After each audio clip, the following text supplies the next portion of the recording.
Hi, good afternoon. Welcome to the Marketplace. Coming up, members of the Ghana Hotels Association petitioned the Public Utilities Regulatory Commission over recent increases in electricity and water tariffs.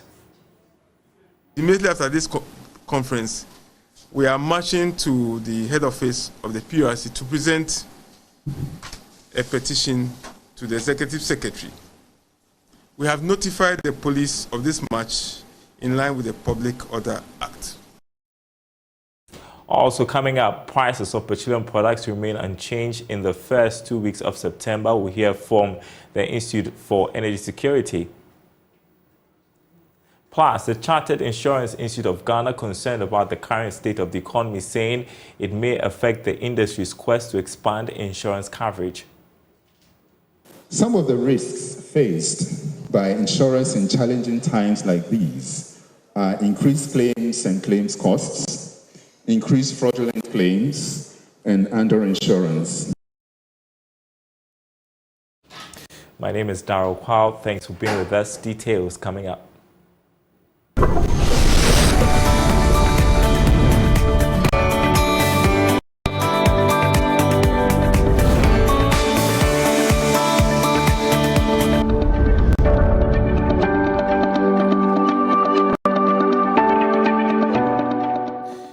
And first up, members of the Ghana Hotels Association have petitioned the Public Utilities Regulatory Commission over recent increases in electricity and water tariffs. The PRC announced an increase in electricity and water tariffs by 4.22% and 1.18% respectively, effective the 1st of September. Here's President of the Association, Dr. Edward Akanyamike Jr., who addressed a press conference before the petition was presented.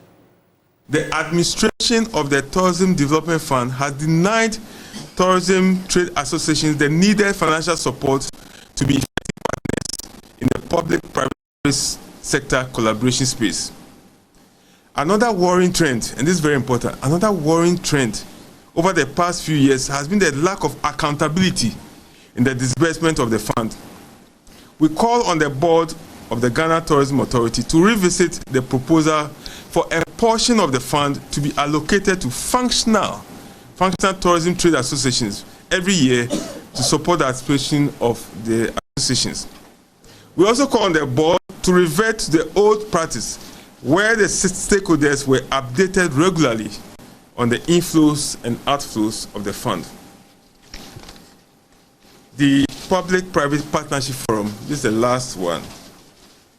The Public-Private Partnership Forum, which we are all used to as PPPF, is a provision in the Tourism Act 817 that is structured to ensure regular, and that's quarterly, engagement among stakeholders in the tourism and hospitality sector with the aim of discussing challenges facing the sector and looking for ways to addressing them thereof. The association believes that the enormous benefits embedded in the PPPF is yet to be tapped, and steps must be taken urgently to address it. A case in point is the recent Presidential Summit on Tourism held on 30th and 31st May 2023, which had PPPF. The President was there, private sector was there, academia was there, all the gurus in the industry were there. A number of important issues were raised at the summit, which when addressed will go a long way to advance the growth and tourism in the country. Unfortunately, almost 3 months after the summit, there seems to be no roadmap for addressing the issues that were raised at the presidential summit.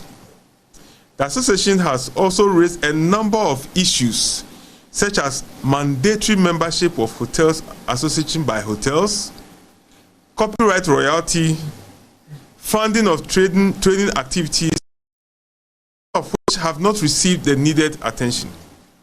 The association is calling on the ministry and the Ghana Tourism Authority to work towards getting the most out of the PPPF. Well, Joint News' Jacqueline Asmayewa has been following the press conference held by the Ghana Hotels Association. She joins me on phone. Jacqueline, what more did the hoteliers say at the press conference?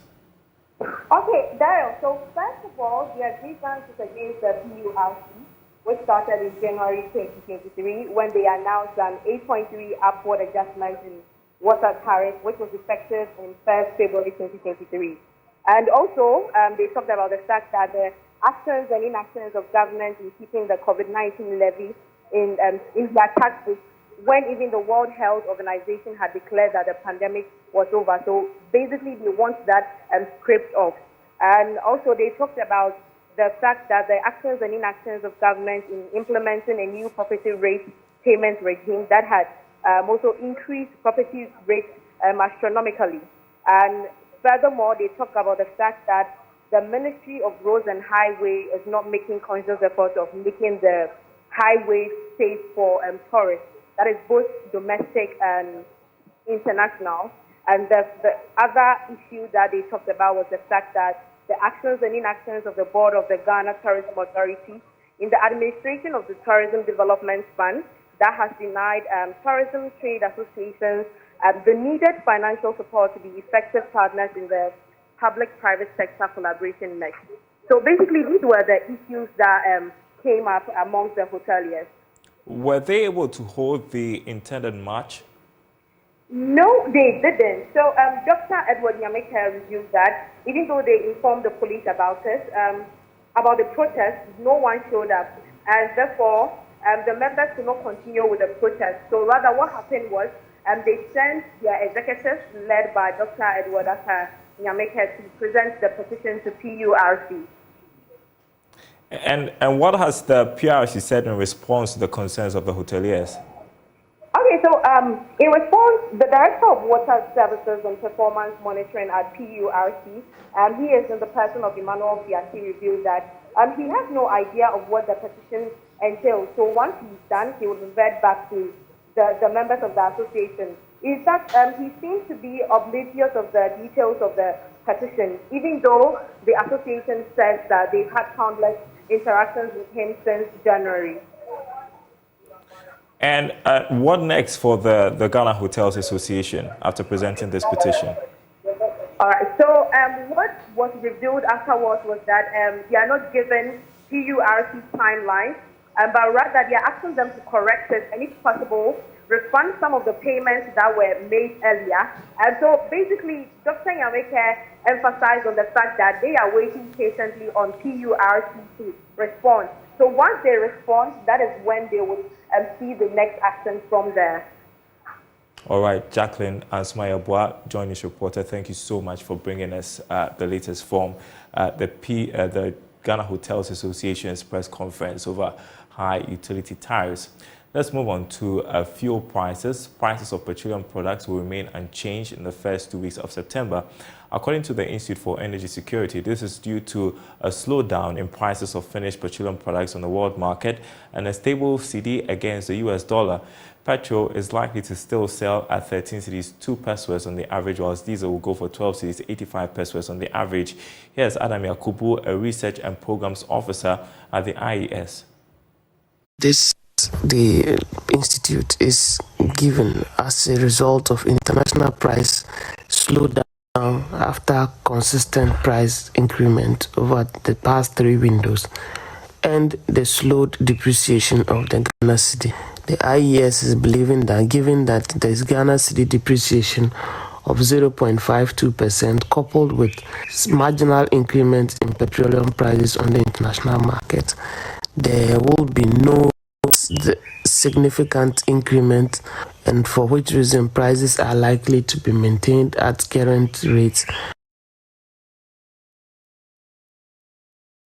Now, the Ghana cedi is expected to continue its stability against the US dollar this week following expected foreign exchange auction for bulk oil distribution companies. Yes, more. While analysts envisage an increase in corporate demand and a possible offshore forex repatriation from the coupon payment on the new bond, the cedi will remain steady this week. Last week, the local currency remained firm on the spot market while posting a mixed performance on the interbank market amidst tightening foreign exchange liquidity. This is despite increased corporate demand, drying up liquidity, although the market experienced minimal activities from offshore investors. It opened the week at a mid-rate of 11 cedis 43 pesos to $1 and traded steadily, gaining 0.44% on the retail market. On the interbank market, the cedi slid marginally against the American greenback.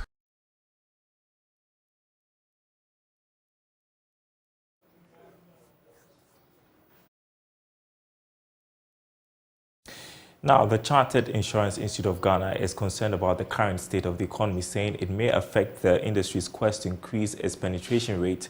The institute explains that persistent economic woes could lead to a hike in unemployment as insurance players may close down their businesses. President of the institute, Solomon Latte, called for stringent policies by the government to support the economy. He was speaking at the 2023 Chartered Institute of Insurance Excellence Awards. The institute said it will continue to push for a high penetration rate across the country. President for the institute, Solomon Latte, urged members to be more resilient and professional regardless of the current economic challenges. Indeed, we are faced with challenging times. Just about 2 weeks ago, fuel prices went up close to 14 Ghana cedis per litre for diesel and 13 cedis 50 pesos for petrol. Food prices have gone up again. Transportation prices would go up again. Water and electricity bills have gone up as an IMF bailout conditionality. The value of the Ghanaian cedi keeps dropping. Inflation keeps rising at over 40%, and a possible military intervention by ECOWAS Niger could escalate matters, as many traders have already lost significant amounts of money due to the closure of borders and the inability to transport their already packaged onions for export into Ghana. We pray for peace in Africa. Some of the risks faced by insurers in challenging times like these are increased claims and claims costs, increased fraudulent claims, and underinsurance, among others. There could also be business closures, downsizing, and general loss of jobs. Other important activities like corporate social responsibility would suffer as companies find ways to cut costs. This year's awards was under the theme Professionalism in Challenging Times. Vanuatu's Trade Commissioner to Ghana, Professor Hugh Ayi, has entreated government to ensure diversification in trading activities. Speaking to Joy Business, he urged government to take advantage of untapped opportunities from other countries in boosting economic growth. Encourage Ghanaian businesses that now is the time to explore other areas for business. We have a lot of business potential in Vanuatu, which is untapped. And so the commission is here. We are telling you that instead of trying to look for other places to do business, Vanuatu is opening its doors to you to bring your business in there, because we are providing you a tax haven. In fact, Vanuatu is, as acclaimed by the UN, one of the most happiest places on the planet. And it's not only for business, you can also visit Vanuatu for pleasure. You can decide to go for your honeymoon, you can decide to go for your holidays in Vanuatu. So there are so many opportunities that are not tapped. And so we are encouraging all businesses in Ghana to explore the island of Vanuatu for their own gains. We have enabling opportunities by the government, and we are trying as much as possible to get that exposed to the Ghanaian public. Now, the population of Africa is set to increase by a double by the year 2050. Now, however, this projection presents a continent with food security challenges coupled with a further surge in already high import bills, which stood at $84 billion as of 2022. However, one of Africa's biggest farms, ZZ2, says it's hoping to leverage the continental free trade area to contribute its quota to addressing the food security challenge. Blessed Suga has more in the following report. Africa is known for its green, vast and arable lands. Yet, the continent continues to grapple with the challenge of growing enough food to feed its population. At an estimated growth rate of 2.5%, the continent's population is set to increase by more than double in the year 2050, and this is beginning to raise concerns about how Africa can deal with its food security problems in the coming years. In the Limpopo province of South Africa, CC2 Farms, one of Africa's largest exporters, say they want to be the vehicle that will drive change in dealing with Africa's imminent food security challenges. With a workforce of about 800 workers, Tommy Van Zyl, the chief executive officer, and his farm workers believe they are ready for the green agenda once the enabling environment is created. I'm convinced food security is going to be or will be less of a problem if we have well-functioning markets. And well-functioning markets need trade flow.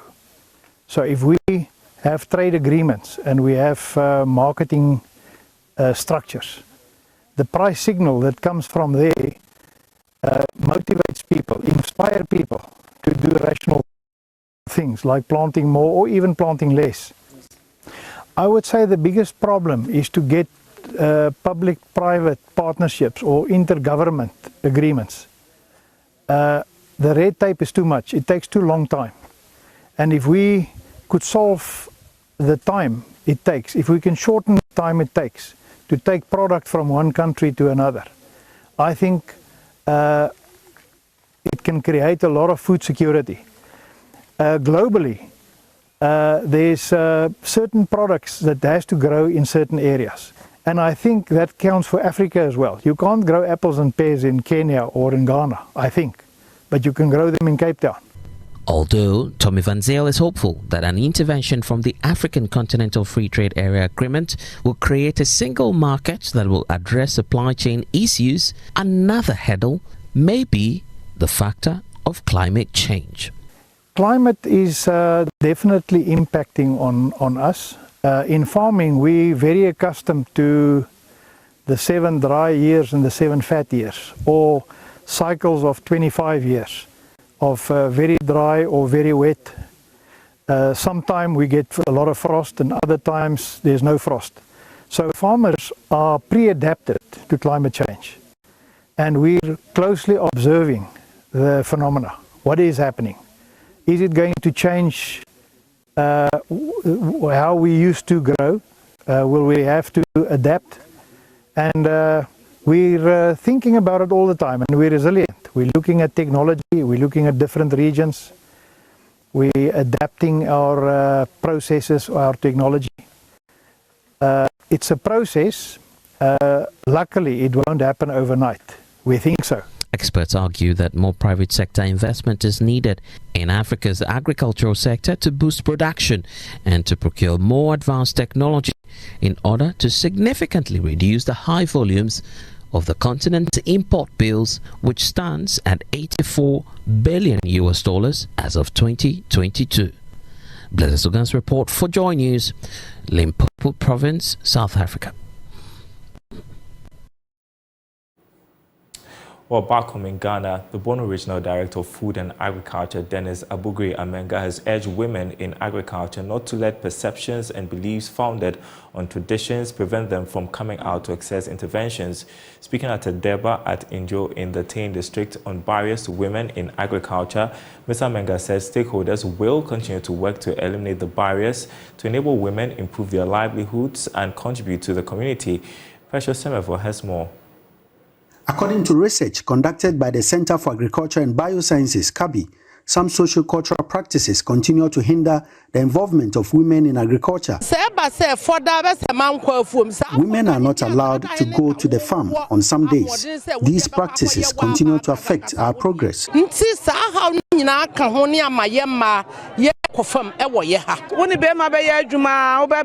and their children lose their farmlands to the family when the husband dies after working hard with the man. We need help to change these practices. Some of the barriers, including land access and fewer female extension officers, were discussed at a community debate in Jau, in the Tain district of the Bono region, by stakeholders interested in the affairs of women in agriculture to improve their lots. Bajita Opon Mensah is a scientist, agricultural advisory services at Kabi. Gender roles that women have makes it a bit difficult for them to get the free time that they need to attend some of these trainings or access some of these agricultural advisory services. Issues surrounding power and decision making also came up, where women feel that their voices are not heard because they don't have access to power and resources. She said discussions are also ongoing with key stakeholders to empower the women to improve productivity. We need to look at the service providers, and for us as the Ministry of Food and Agriculture, we have spent time with them going through trainings that would make them a bit more aware and sensitive to some of these needs, and therefore some of the things they need to look at and consider when they are engaging female farmers. One of the things that the study highlighted was the fact that the women said they were more comfortable with female extension officers, but you don't have enough of them in the system. We are hoping that once all of these things and hypothetically are in place, the women feel more empowered.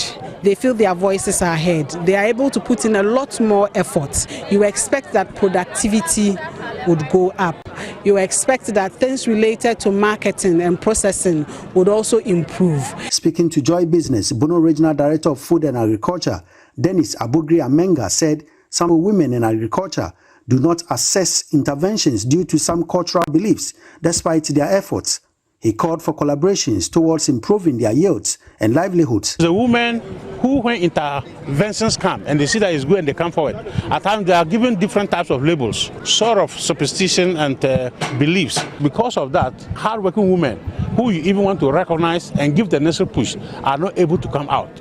They are always at the back and doing so much for the development of the communities. So we're encouraging the women, wherever you are, that we don't even know you, call the extension officer of that place to come and visit you. And when they know your problems, they can then suggest interventions that can alleviate those problems. Precious Semevo, Joy Business, in jail. Now, Vice President of the Ghana National Tailors and Dressmakers Association, Thomas Bomasan, has said that the fashion industry is one of the largest sectors that employs the youth. He is calling for government support to enable them pull through their challenges. Mr. Bomasan noted that the cost of subsidized industrial machines is extremely high due to the taxes that are imposed on imports, and appealed to government to reduce the taxes, which will reduce the cost for them. Now, Thomas Bomasan made the statement at the launch of the 12th Biennial Congress of the Association slated for next month. Joining us is Upper West Regional Correspondent Rafiq Salam has more. Of the launch is to create awareness to the general public about the impending Congress slated to take place in the region next month. The 12th Biennial Congress of the GNTDA, according to organizers, will help showcase their products and also to elect new leaders to steer the affairs of the association for the next 4 years. National Vice President of GNTDA, Thomas Bomasan, together with the regional executives, launched the Congress by marching through the principal streets of Wa to create the awareness and also to keep faith. They were joined by scores of apprentices and master trainers who defied an early downpour and later converged at the forecourt of the Upper West Regional Coordinating Council to be addressed by the leadership. Thomas Bomasan opined that the fashion industry is one of the largest sectors that employ the youth, hence government should turn their attention to them. He appealed to the government to subsidize industrial machines as the cost is too high for them to buy. We are rather reducing employment than government. But if you look at the number of children who are under our care, that we are training to become self-dependent on their own.